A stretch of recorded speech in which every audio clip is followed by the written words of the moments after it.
गीता की 11 मोटिवेशनल बातें आपका जीवन बदल देगी। वेदों का सार उपनिषद और उपनिषदों का सार गीता है। गीता हिंदुओं का सर्वमान्य धर्म ग्रंथ है।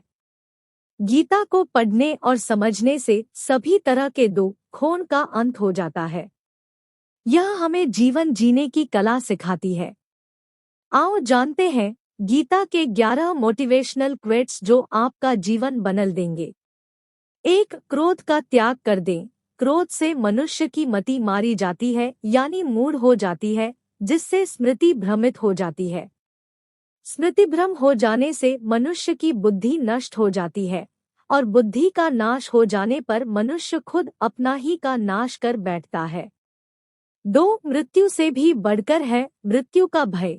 न कोई मरता है और न ही कोई मारता है, सभी निमित्त मात्र हैं। सभी प्राणी जन्म से पहले बिना शरीर के थे, मरने के उपरांत वे बिना शरीर वाले हो जाएंगे। यह तो बीच में ही शरीर वाले देखे जाते हैं, फिर इनका शोक क्यों करते हो? कोई भी अमरजरी खाकर पैदा नहीं हुआ है। कोई जल्दी मरेगा तो कोई देर से। मृत्यु का भय मत पालो। मरना तो सभी को एक न एक दिन है। जो बना है वह फना है। 3. आत्मा अजर अमर है।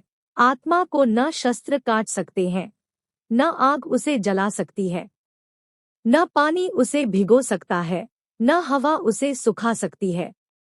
जो लोग यह मानते हैं कि मरता सिर्फ शरीर है, आत्मा नहीं।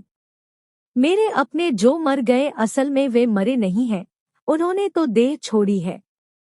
वे कहीं और जन्म लेंगे। ऐसे लोग ही सच्चा मार्ग ढूंढ लेते हैं। 4. कोई हमारा अपना नहीं है।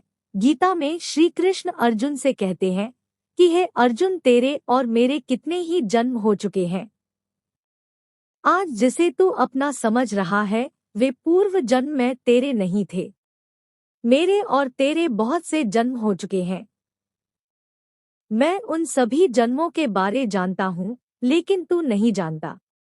5. कर्मवान बनो, आस्थावान नहीं। कर्म पर ही तुम्हारा अधिकार है, लेकिन कर्म के फलों में कभी नहीं। इसलिए कर्म को फल के लिए मत करो और न ही काम करने में तुम्हारी आसक्ति हो। जिसका मन अपने वश में है, जो जितेंद्रिय एवं विशुद्ध अंतःकरण वाला है और संपूर्ण प्राणियों का आत्मरूप परमात्मा ही जिसका आत्मा है, ऐसा कर्मयोगी कर्म करता हुआ भी लिप्त नहीं होता। कर्म में कुशलता को ही योग कहते हैं।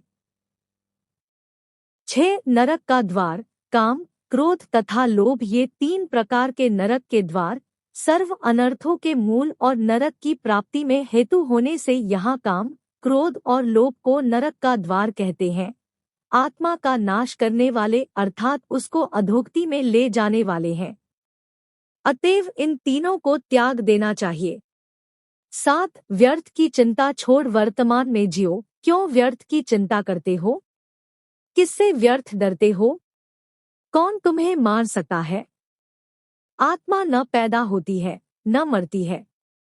जो हुआ वह अच्छा हुआ, जो हो रहा है वह अच्छा हो रहा है, जो होगा वह भी अच्छा ही होगा। तुम भूत का पश्चाताप न करो, भविष्य की चिंता न करो।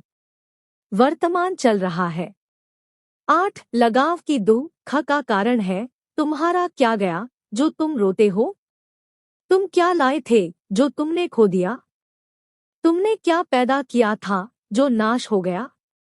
न तुम कुछ लेकर आए, जो लिया यहीं से लिया, जो दिया यहीं पर दिया, जो लिया इसी भगवान से लिया, जो दिया इसी को दिया। खाली हाथ आए और खाली हाथ चले।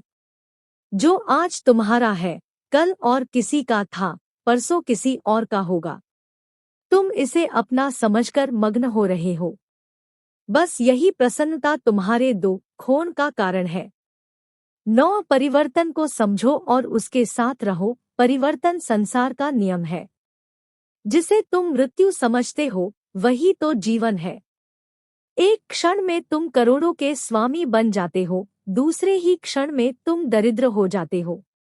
मेरा तेरा, छोटा बड़ा, अपना पराया मन से मिटा दो, फिर सब तुम्हारा है, तुम सबके हो। न यह शरीर तुम्हारा है, न तुम शरीर के हो।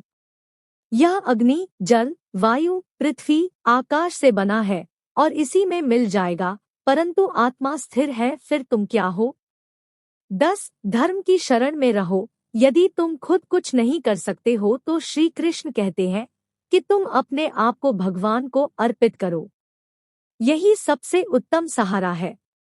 जो इसके सहारे को जानता है वह भय, चिंता व शोक से सर्वदा मुक्त है। जो कुछ भी तू करता है उसे भगवान को अर्पण करता चल। ऐसा करने से सदा जीवन मुक्त का आनंद अनुभव करेगा। सारे धर्मों का त्याग कर मेरी शरण में हो जाओ। सर्वधर्मान परित्यज्य मामेकं शरणं व्रज। 11 विश्वास। मनुष्य अपने विश्वास से निर्मित होता है।